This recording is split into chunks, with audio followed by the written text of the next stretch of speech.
Ayan guys, kumakain kami sa CD. Ayan. Sa CD po ito guys. Dito malapit sa San Agustin. Sa may balot. Ayan. Kaso lang hindi makikita yung ano guys.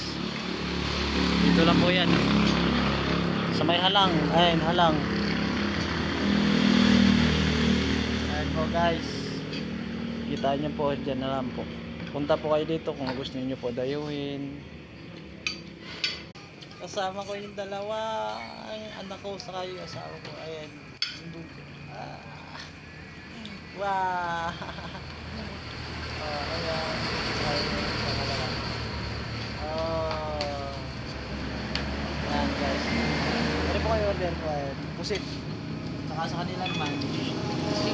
Chicken. Saka ere. Chicken pa rin. Chicken pa rin. Pero mas maganda yun guys. Pagka daily na lang o in order.